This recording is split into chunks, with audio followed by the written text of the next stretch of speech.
ជំរាបសួរបងប្អូនសាជាថ្មីជួបគ្នាម្ដងទៀតនៅក្នុងវីដេអូបរិញ្ញាបត្រតំណែងវិញ្ញាសាភាសាអង់គ្លេសដើម្បីត្រៀមប្រឡងដល់ពេលធ្វើការនៅកូរ៉េដោយវិញ្ញាសាដែលបងប្អូនបានឃើញគឺរៀងផ្លាយពីវិញ្ញាសាមួយៗដោយសារតែជាវិញ្ញាសាដែលខ្ញុំបានដកស្រង់ចេញពី tablet ដែលស្រដៀងនឹងការប្រឡងនៅក្រសួងពិតលើកមកខាត់ពេលយូរឥឡូវចូលមកដល់សំណួរលេខ1មក Il pon Monte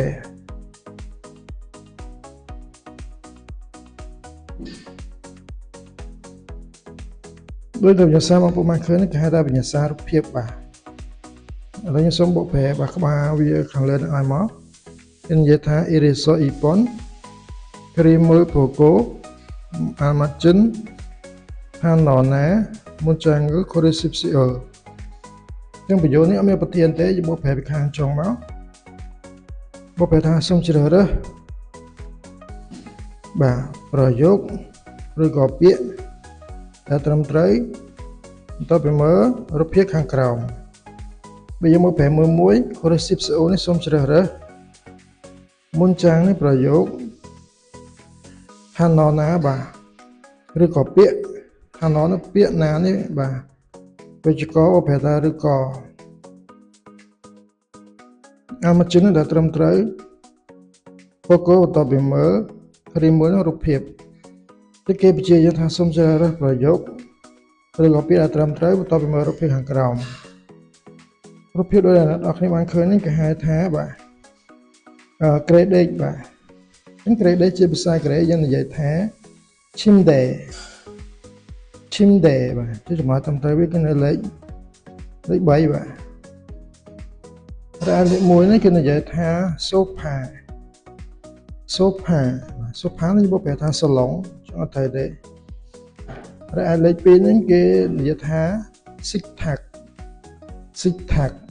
នេះបកប្រែថាតុបាយចង់អត់ត្រូវទេ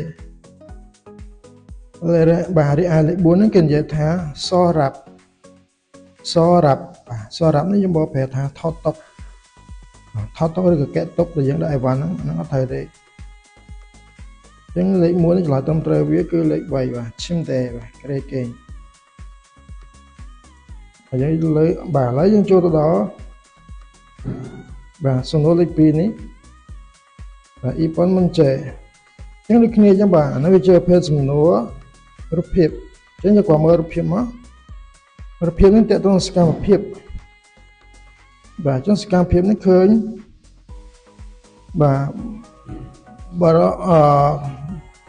មនុស្សស្រីហ្នឹងហើយក្មេងប្រុសហ្នឹងគាត់ប្រហែលជាកំពុងដើរទិញអីវ៉ាន់ព្រោះវាមានកញ្ចែងដាក់អីវ៉ាន់អញ្ចឹងណាអញ្ចឹងពេលដើរទិញអីវ៉ាន់ឬក៏ដើរផ្សារហ្នឹងភាសាកូរ៉េយើងនិយាយថា shopping hada ចឹងនៅចំណុចត្រឹមត្រូវវាគឺលេខ4នេះshopping hamida ដើរផ្សារឬក៏ដើរទិញអីវ៉ាន់រីឯលេខ1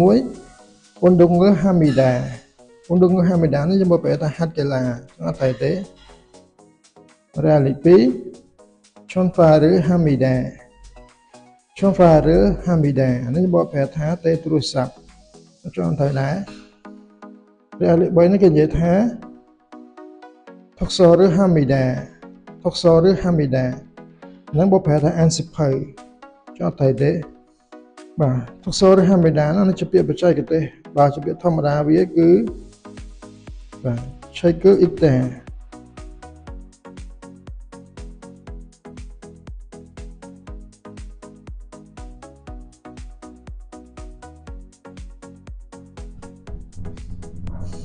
ឆៃគឺអ៊ីតាឬក៏ Toxoru Hamida អានសិភៅចុងក្រោយលេខ2នេះគឺ shopping Hamida ដើរទិញអីវ៉ាន់ឥឡូវយើងចូលដល់សំណួរ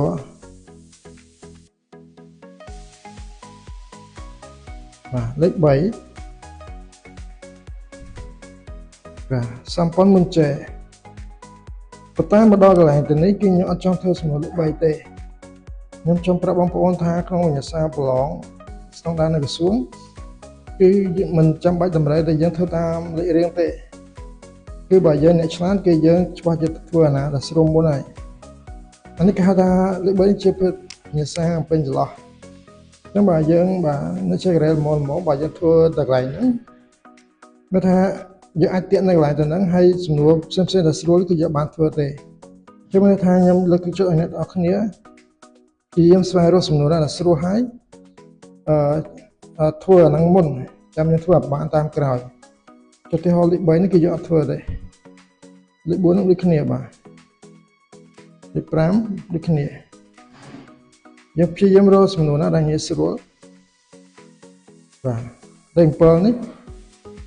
ខ្ញុំចាត់ទុកថាជាវិញ្ញាសាដែលស្រួលយើងធ្វើអានេះសិនមកតែមកចាំយកទៅធ្វើអាបកតាមក្រោយបាទ7មិនចេះបាទសំណួរលេខ7នេះបាទសំណួរនេះគេបញ្ជាយើងថាបាទ7អស11ប៉ុនមិនចេះជាម៉ូណែតថា80CO ឥឡូវខ្ញុំបកប្រែបាទសំណួរហ្នឹងឲ្យបាទសំណួរនេះអត់មានប្រធានទេបកពីខាងក្រោយមកសូមឆ្លើយនៅសំណួរខាងក្រោមថា80CO សូមឆ្លើយជាម៉ូណែតនៅសំណួរថានេះយើងបកប្រែថាខាងក្រោម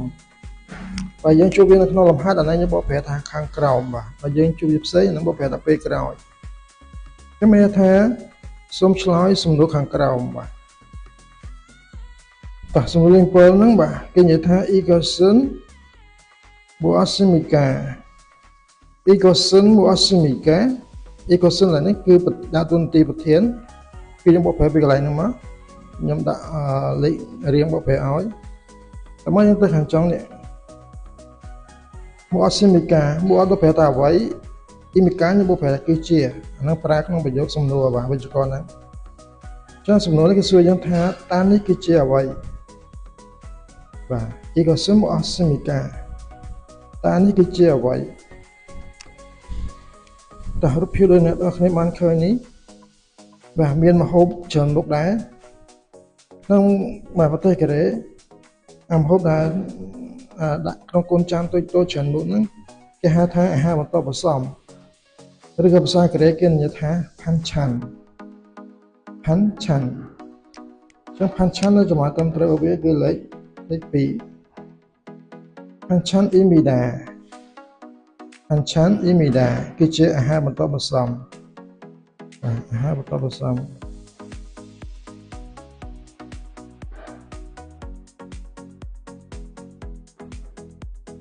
ដែលលេខ1បាទគេនិយាយថា Imyosu Imida គឺជាភេសជ្ជៈអត់ថៃទេអាហ្នឹងបាទមើលភេសជ្ជៈទេអាហ្នឹងចេះហាតារីឯលេខ3វិញ Sinmun Imida បាទគឺជាកាសែតអត់ថៃទេបាទកាសែតបាទដែលចាស់គាត់ចំណាំមើលបាទលំឡើងហ្នឹងបាទមើលកាសែតមើលអីមើលកាហ្វេហ្នឹងចង់អត់ថៃទេរីឯលេខ4 Alyak Imida បកប្រែថាគឺជាបាទថ្នាំគ្រាប់ចឹងហ្នឹងក៏ត្រូវដែរបាទ Alyak ហ្នឹងគឺបកប្រែថាថ្នាំគ្រាប់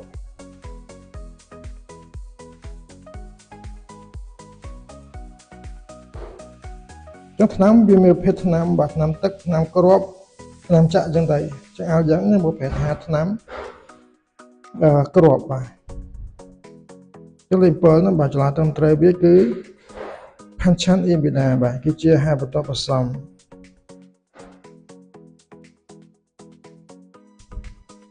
បាទចឹងថ្ងៃហ្នឹងបាទខ្ញុំបាទបង្រៀនដល់អ្នកត្រឹមប៉ុណ្ណឹងអរគុណច្រើនអ្នកទាំងអស់គ្នាបានតាមដានវីដេអូនេះតែបណ្ដាំដល់ចប់យើងនឹងជួបគ្នានៅបាទវិញ្ញាសាយើងបន្តទៅទៀតបាទនៅពេលក្រោយអរគុណច្រើន